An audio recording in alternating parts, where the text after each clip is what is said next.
Dans la baie d'Alger se trouve le quartier populaire de Bolorine.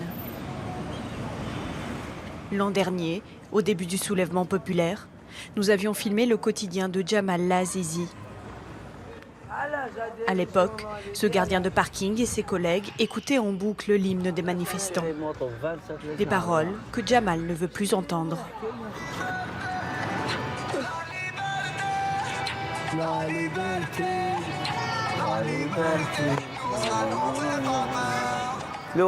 Jusqu'à quand ça va rester comme ça? À quel moment on aura la liberté? Que Dieu regarde vers nous.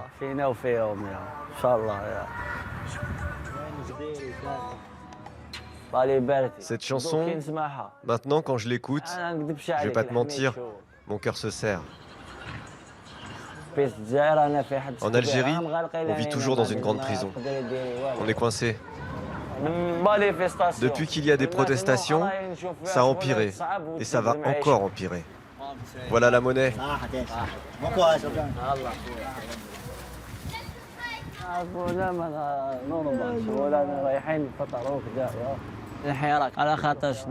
Pendant les marches, les autorités sont devenues plus sévères. Il y a des policiers en civil. Ils t'attrapent, ils prennent ton nom et ton prénom pour te ficher. Parfois, ils nous courent après et nous donnent des coups de matraque.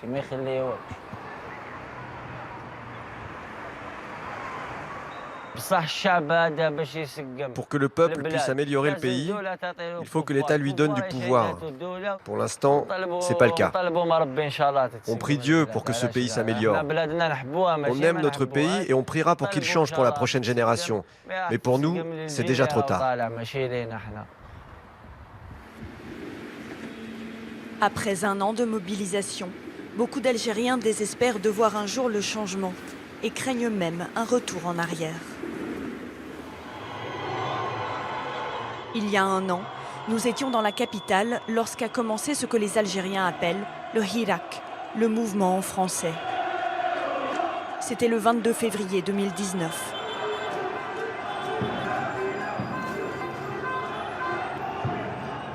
Une date passée dans le vocabulaire courant pour parler de ce soulèvement sans précédent.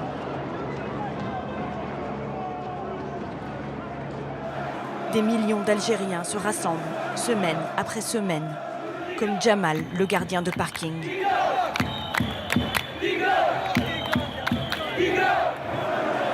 La foule demande le retrait de la candidature du président Bouteflika à un 5e mandat, mais aussi de meilleures conditions de vie, plus de liberté et moins de corruption. Afin de calmer la révolte populaire, l'armée décide de pousser Abdelaziz Bouteflika à la démission. Dans les mois qui suivent, les politiciens et les hommes d'affaires proches du clan de l'ancien président sont arrêtés et condamnés à de lourdes peines de prison. Mais les signes d'ouverture s'arrêtent là. Les Algériens assistent alors à un retour de l'État policier. L'armée, dirigée à l'époque par le général Gaïd Salah, reprend les commandes et organise des élections dont sort gagnant le candidat des militaires, Abdelmajid Tebboune. Un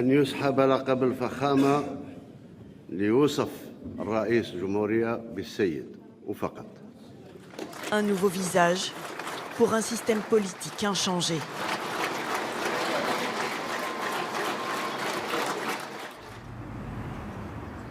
Cette année, les autorités ont refusé nos demandes de visa. Nous avons donc filmé sans permis de tournage une jeunesse algérienne qui hésite entre volonté de continuer le combat et des illusions politiques. En voiture, en route pour une marche de soutien aux prisonniers politiques, nous retrouvons un jeune poète, Mohamed Tadjadit. Lui-même a passé 2 mois en détention pour avoir déclamé en public ces quelques vers.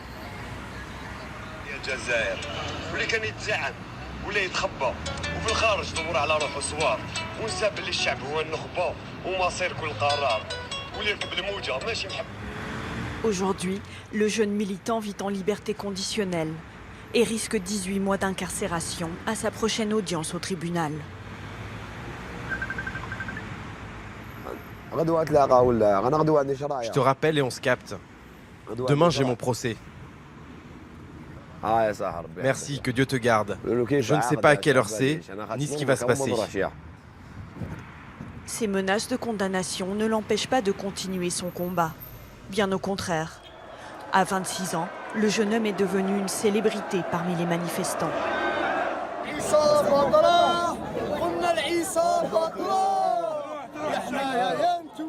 Lui, quand ils l'ont arrêté, j'étais à ses côtés.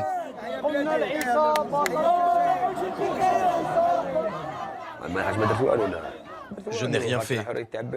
J'ai juste osé dire la vérité. Les autres aussi. Pourquoi ils nous arrêtent? Nous, les détenus du Hirak, on n'a rien fait. Certains sont accusés d'atteinte à la sûreté nationale à cause du drapeau kabyle. Ils trouvent toujours un motif. Pour moi, c'est atteinte aux intérêts du pays. D'autres, c'est incitation au rassemblement non armé. Ce ne sont que des faux délits.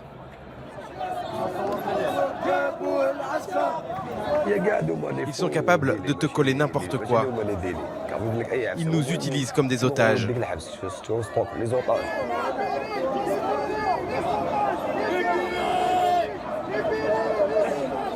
Les Algériens,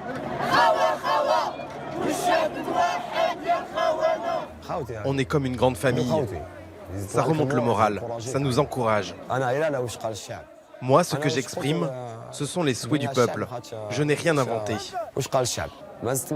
C'est pour ça que les gens m'aiment. Il n'y a que la police qui me frappe. À plus d'une heure de bus du centre d'Alger, Mohamed vit dans une barre d'immeubles, héritage d'un programme de logements sociaux. Les textes de ce poète amateur, sans diplôme ni emploi, ont fait de lui le porte-parole d'une jeunesse désabusée. Sa famille et ses amis ont gardé les affiches et drapeaux que les comités de soutien ont fabriqués pour réclamer sa libération. Voici le plus grand. Celui-ci, c'est un groupe d'Alger qui l'a fait quand j'étais en prison. Si on me renvoie derrière les barreaux, les gens brandiront à nouveau ces portraits. On ne les redescendra plus. En prison, il y a beaucoup de monde. Pas juste un ou deux manifestants. Il y a des politiciens, des policiers, de simples citoyens qui n'ont pas été relâchés.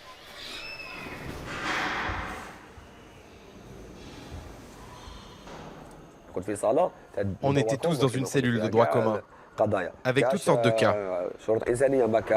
Les conditions de vie n'étaient pas correctes. 80 personnes dans la même pièce. Certains dormaient par terre, d'autres n'avaient pas de lit. Tu dormais où tu pouvais. C'est dur la prison. Les derniers arrivés finissaient par dormir sur le sol des toilettes, par manque d'espace. On m'amenait de la nourriture de l'extérieur. Ce qu'on nous donnait en prison n'était pas mangeable.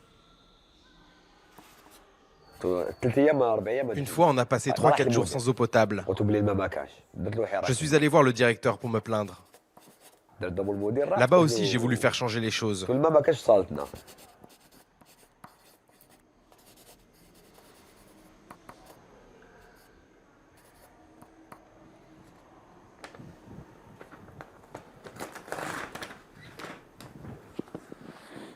الجزائر ما كاش عداله وكلمه الشعب فوق الجميع ما يحبوش يفهموها قباله باللي بلادنا ماشي للبيع الحوار مع الاستعمار يقولنا لا لا واللي يرضى بالدل هذاك ويطيع قولوا له لسان حراير وحنا رجاله غير هاد الارض ما نخلوها تضيع.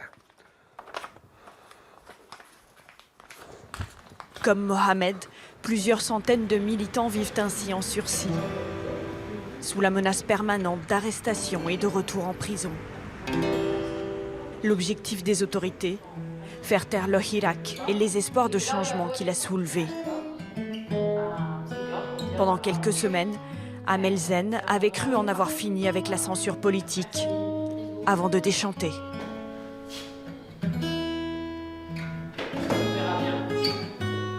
La jeune femme fait partie d'un collectif à l'avant-garde de la contestation. Cette chanteuse vient de composer un morceau pour dénoncer les vagues d'arrestations.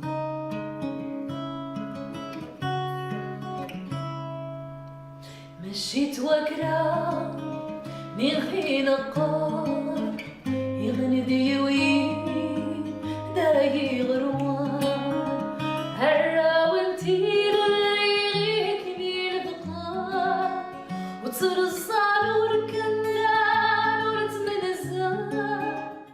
Cette chanson raconte justement des détenus qui, eux, ont choisi de résister, de ne pas courber l'échine, de ne pas se trahir et de continuer la résistance malgré on va dire, la répression.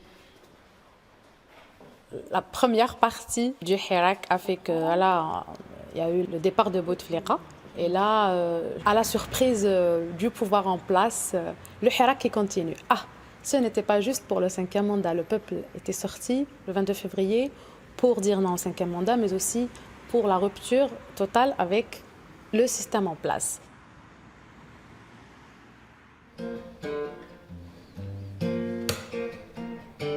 Et là, ça commence à changer. Et là, on remarque qu'il y a un peu plus de pression sur la capitale, les fouilles. Il y a eu des manifestants qui ont été pris au commissariat. Donc voilà, ça évolue vers ça, vers beaucoup de répression. Les médias ne sont pas libres, la justice n'est pas indépendante. Finalement, rien n'a changé sur ce plan. La parole est interdite.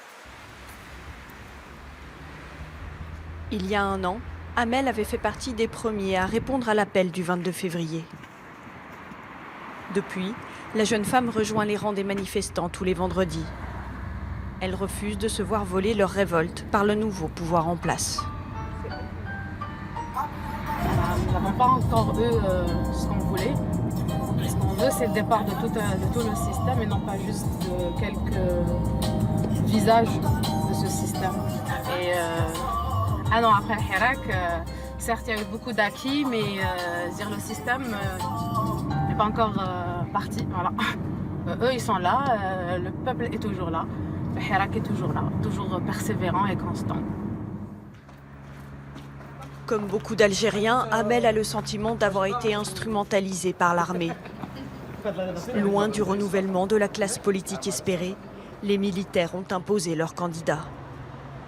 La déception et la répression qui ont suivi ont clairsemé les rangs des marches du vendredi. C'est l'acte 48. Parce que vous voyez, je communique beaucoup sur les réseaux sociaux. Jusqu'à la dernière minute, je voulais croire que ces élections n'allaient pas avoir lieu. J'ai vécu ce moment avec beaucoup de douleur. Allez, on va pas se mentir. J'ai senti la violation de cette volonté qui était scandée chaque vendredi.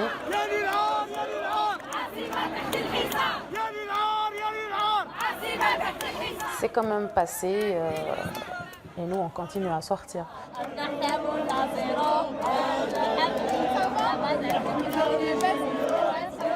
Il y a 36 000 façons de faire pour changer les choses. C'est un devoir national, un appel de la patrie. Un an après le début du Hirak, la chute du clan Bouteflika reste la seule victoire du mouvement. En attente de réforme, l'économie tourne au ralenti. L'Algérie connaît ses taux de croissance les plus faibles depuis 20 ans, à peine 1%. Les petites entreprises, comme celle de Mehdi Harbi, manifestant de la première heure, continuent d'affronter les mêmes difficultés. Clientélisme, corruption et lourdeurs administratives. Lui et ses associés se sont lancés il y a 2 ans dans la production de jus de citron concentré.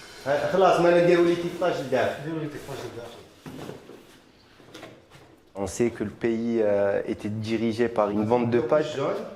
Et en tant qu'Algérien, je pense qu'on méritait mieux. Parce que ces personnes-là ont vraiment ralenti le pays. Ils ont cassé la jeunesse. Ils ont pris l'argent qui ne leur est pas été approprié. نجوزو جون حبس طابي انت غير تكمل له الجون. Il y a 2 types de freins pour un entrepreneur. Le frein financier. On a affaire à des personnes qui veulent des contreparties pour pouvoir aider. Et le frein administratif. Par exemple, pour le concentré de citron, il fallait savoir ce qu'il fallait mettre dans l'étiquette. Il n'y a pas une institution qui est là pour dire il faut mettre telle ou telle information.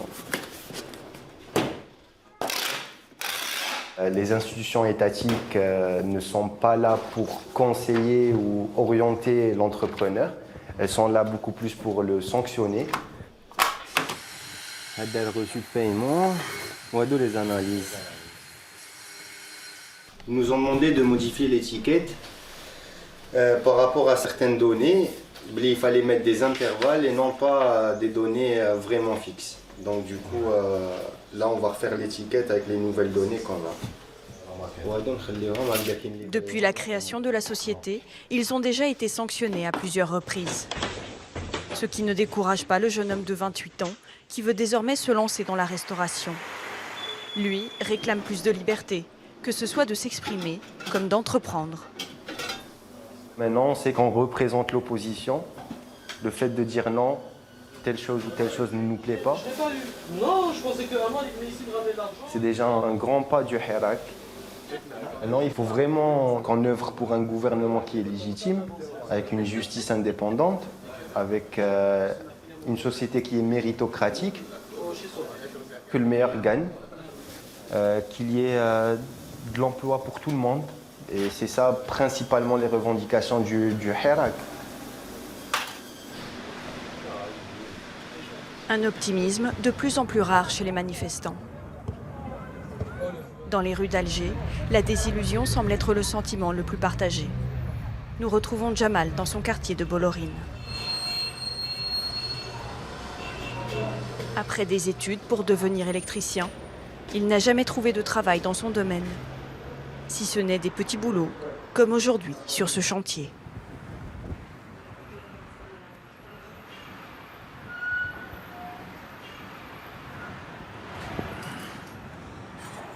Moi, j'aimerais construire mon avenir ici pour rendre ma mère heureuse. Mais maintenant, en Algérie, il n'y a rien de nouveau. Depuis le reportage que vous avez fait l'an dernier, rien n'a changé.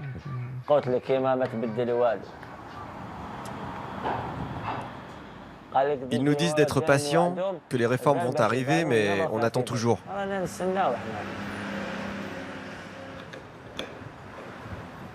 On peut réclamer la liberté, mais ils ne répondent pas à nos revendications. Tu peux manifester, mais on s'en fout de toi. On pourrait défiler pendant 20 ans pour rien, on le sait bien. C'est bon.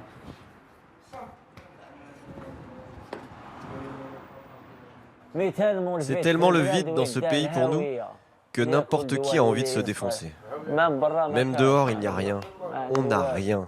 La vie ici, c'est Internet et la défense. Tout le monde prend des cachetons. On ne va vraiment pas bien.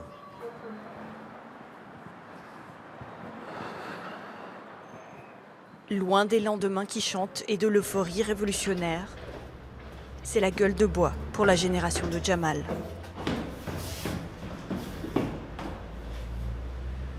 Aujourd'hui, il est revenu à son ancienne obsession, quitter l'Algérie pour rejoindre l'Europe. Son ami Malek, devenu chauffeur de taxi après son service militaire, a déjà réussi une fois la traversée avant de se faire expulser.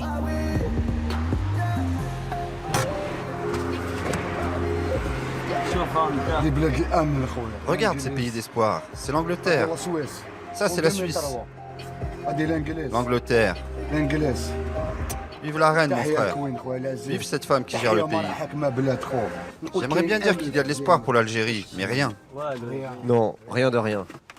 On descend, on va voir la mer? Ici, c'est trop tard, parce que je ne suis plus si jeune et je n'ai rien fait de ma vie.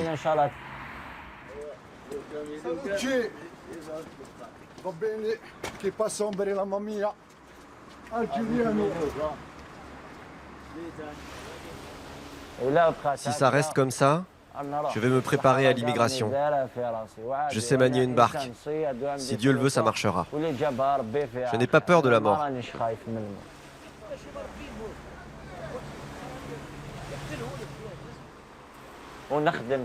Je travaillerai là-bas et je leur prouverai que notre pays n'a rien fait pour nous. J'ai 4 amis qui vont m'accompagner. Si Dieu le veut, on sera 5 à partir tous ensemble.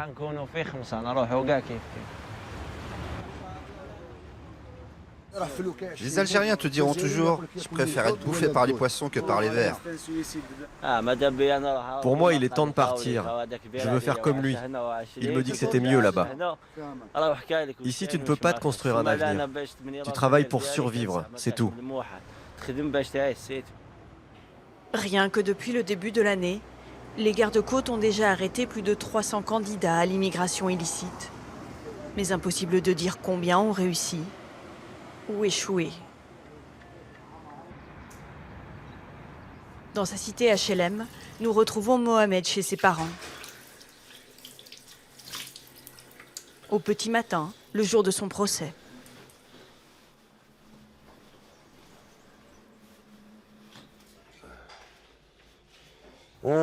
Juste avant que les manifs commencent, je devais prendre la mer. Si j'étais parti, je serais peut-être mort.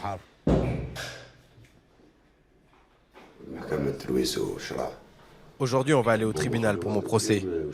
Je ne sais pas ce qui va se passer, s'ils vont me relâcher ou me renvoyer en prison. On est entre leurs mains. Une révolution, un combat, maouche battle. Un combat fait des blessés, fait des morts, fait un vainqueur, fait un vaincu, fait tout ce. J'attends des bruits, mais ça peut avec ça. S'ils me renvoient en prison, je fais une grève de la faim. Si, c'est mon droit.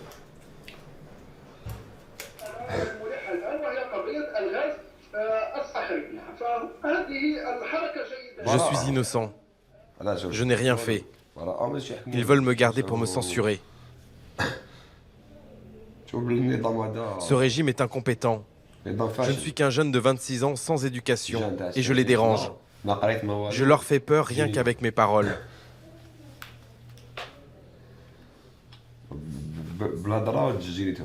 Ma voix et mon pacifisme les gênent.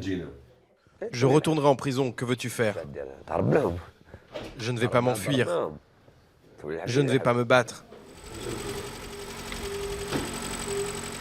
Ça, c'est du solide. C'est anti-balle. Je purgerai ma peine.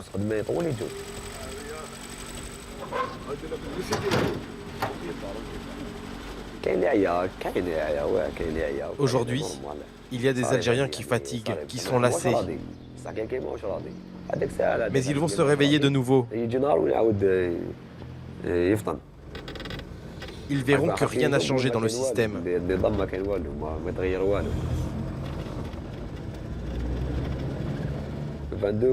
Maintenant, on va attaquer la saison 2 des manifs, parce que rien n'a changé. Ce jour-là, le procès de Mohamed est repoussé à une date ultérieure. Pas de retour en prison, mais le jeune homme reste sous la menace d'une condamnation.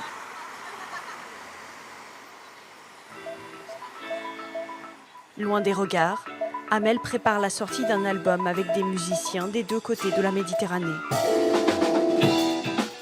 Pour célébrer le premier anniversaire de Hirak, la chanteuse veut organiser un concert à Alger.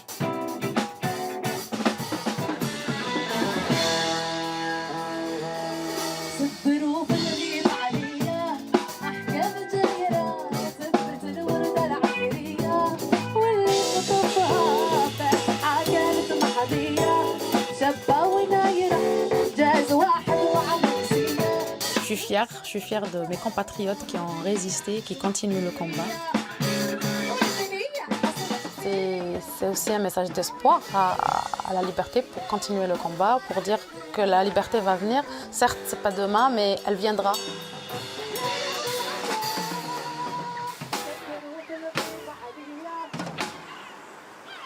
Amel, Mehdi, Mohamed et Jamal, tous veulent croire que la flamme du Hirak ne va pas s'éteindre. Que leur mouvement n'aura pas juste servi aux militaires algériens à remplacer une caste dirigeante par une autre.